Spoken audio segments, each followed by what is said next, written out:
Welcome to my channel. I remember the exact moment my life flipped upside down. The hall was empty, late afternoon sun cutting through the dusty windows, painting long, sharp shadows across the lockers.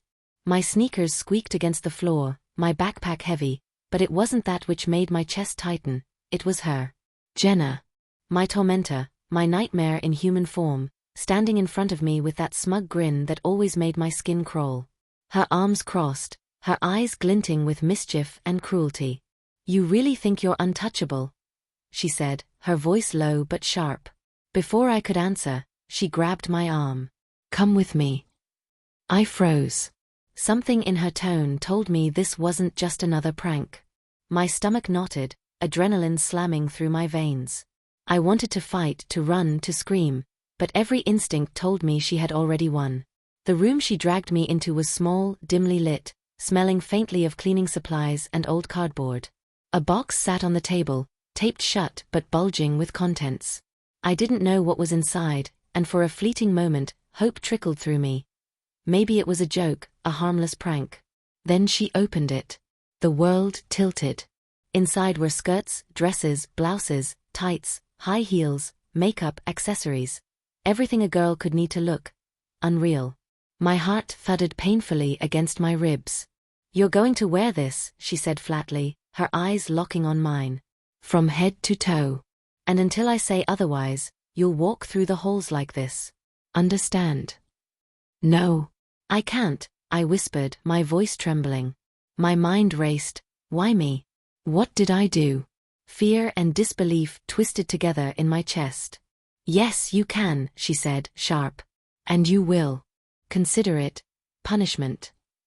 That word hit harder than any insult, any shove, any joke she had ever thrown at me. Punishment. Humiliation. Control. And yet, in that word buried deep, I felt a tiny flicker, curiosity.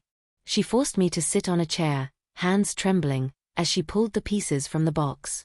The skirt was silky, the blouse soft and fragile, the heels impossibly high. She styled my hair, curling it until it fell in waves, brushed my face with blush and mascara, lined my lips with a soft pink that made my heart stutter. When I finally looked in the mirror, I gasped.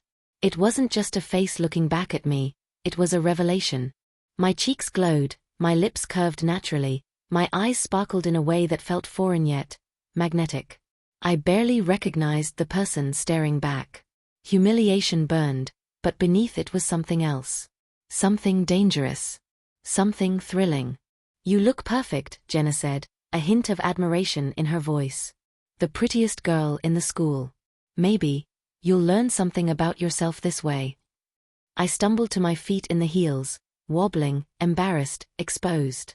Each step echoed in the empty room, a strange symphony of vulnerability and empowerment I wasn't ready to admit I felt. The walk back to the hall was unbearable. Every reflection in the windows, every whisper of wind against the lockers, made me hyper-aware of the new persona I inhabited. Students glanced at me, some confused, some intrigued. My cheeks burned, my stomach churned, but a small, defiant part of me couldn't help but notice the effect I had on them.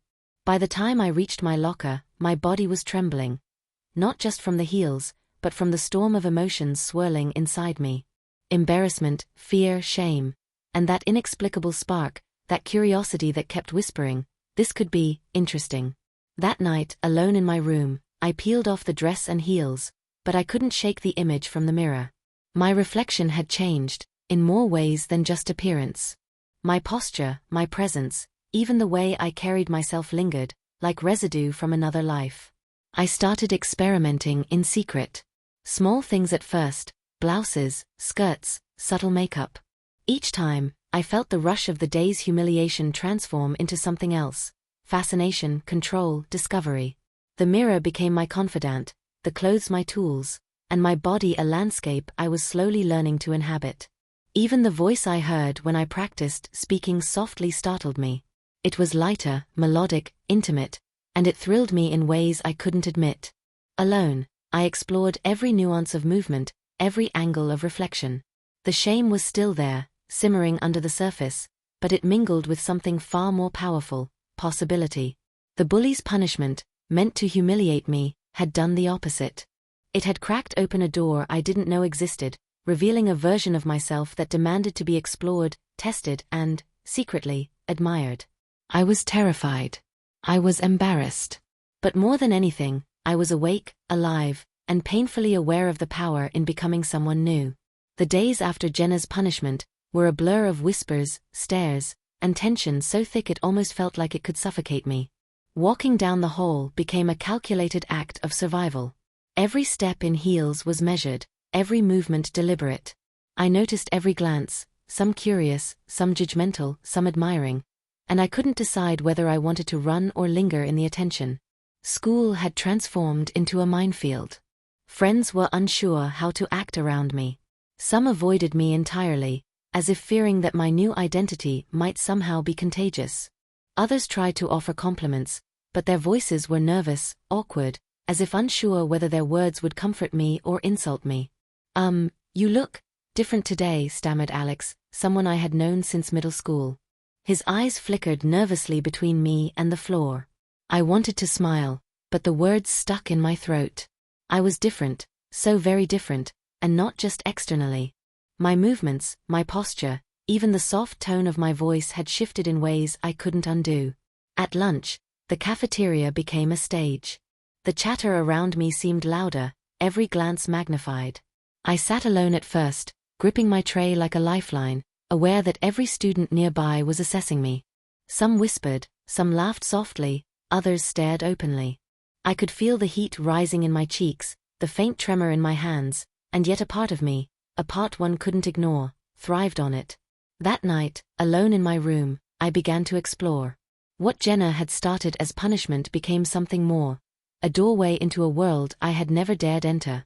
I tried on skirts and blouses, experimented with heels, and even carefully applied makeup, each stroke tentative, clumsy at first. Mascara smudged, lipstick uneven, blush patchy, but each imperfection was a lesson. Each attempt brought a strange thrill, a spark of something I had buried deep inside, curiosity. The mirror became my confidant, my audience, my critic, and my playground all at once. I would twist and turn, examine my reflection from every angle, practice my walk, adjust my posture, and speak in the soft melodic tone that now felt natural. Each session left me breathless, exhilarated, and slightly ashamed all at once. It wasn't just about the clothing or makeup, it was about identity. Every time I twirled in a skirt, every time I adjusted a blouse, every time I applied mascara carefully to make my eyes pop, I felt the person I had been melting away, replaced by someone entirely new. Someone softer. Someone confident. Someone undeniably me. The school hallways were still a battleground. I tried to test my boundaries, walking a little taller, allowing the sway of my hips to attract attention, letting my voice carry in that soft, melodic way. Reactions came instantly: stares, whispers, smiles, and a few shocked gasps. Sometimes I froze under the weight of scrutiny, other times I felt a surge of power, realizing that attention could be intoxicating in its own way. At home, the tension was different but just as intense. My parents noticed. Mom was fascinated, fussing over every detail of my hair and clothing, complimenting me with a mix of pride and incredulity. "You're stunning," she said one evening, smoothing a strand of hair behind my ear. Her words made my stomach flutter in ways I didn't understand. Dad, however, struggled. He avoided mirrors when I walked by, his tone clipped, his eyes darting nervously. I just want you to be careful," he said once, voice uncertain.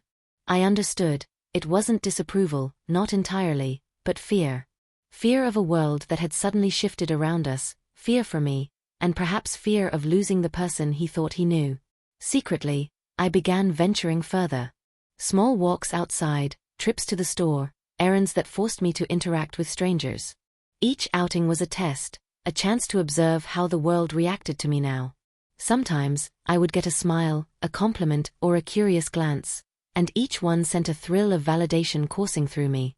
But fear was never far behind, lurking in every shadow, every window reflection, every whisper in the distance. I experimented with subtlety and boldness.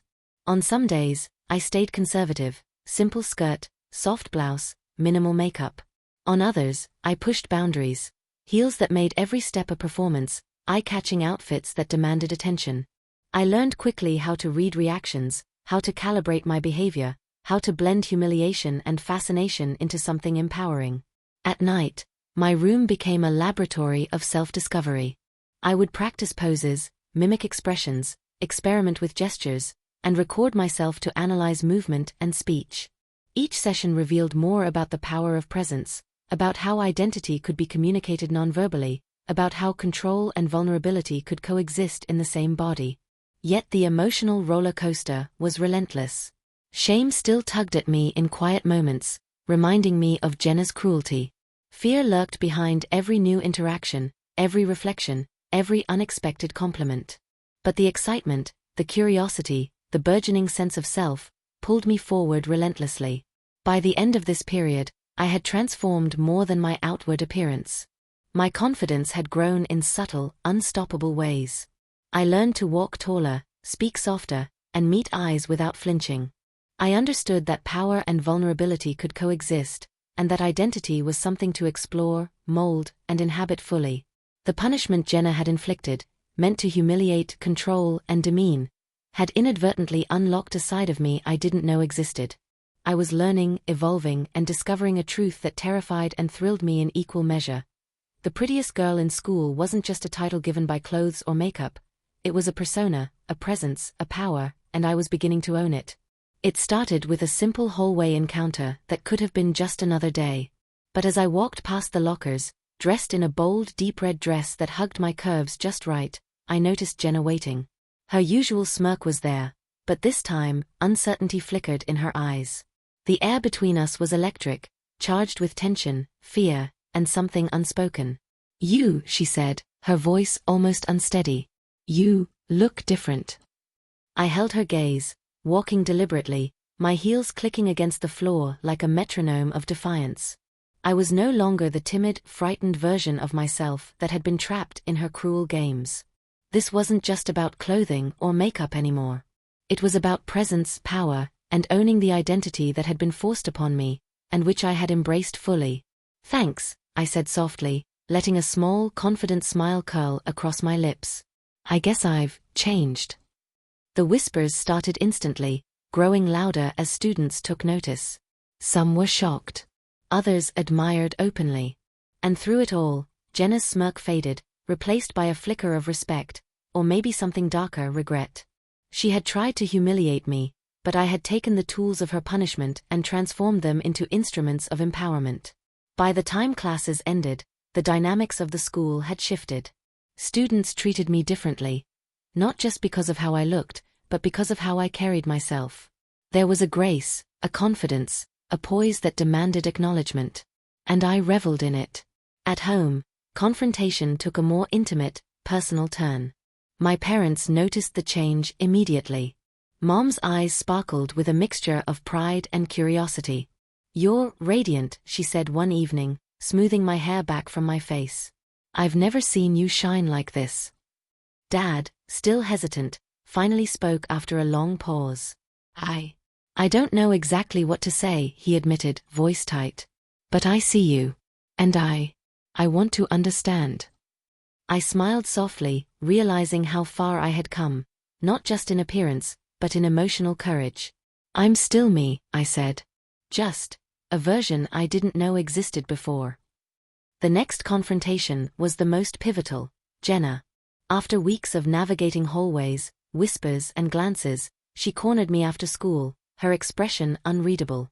"I didn't think you'd actually own it," she admitted, voice tinged with grudging respect. "I thought I'd break you." "You tried," I said, tilting my head with a soft smile. "But you didn't. And I've learned more than you'll ever know." Her eyes widened, and for the first time, she seemed unsure. I felt a rush of triumph, not cruelty, not revenge, but empowerment. I had transformed humiliation into strength, punishment into discovery, and cruelty into personal growth. From that moment on, my identity as the prettiest girl was no longer just a superficial label. It was a declaration of confidence, self-respect, and authenticity. I walked through the school, through the hallways, through life, with a presence that demanded recognition. People noticed, yes, but more importantly, I noticed myself. Even in private, the mirror no longer held tension or shame. It reflected the person I had become, confident, radiant, self-assured. My movements were fluid, my posture proud, my voice soft but commanding.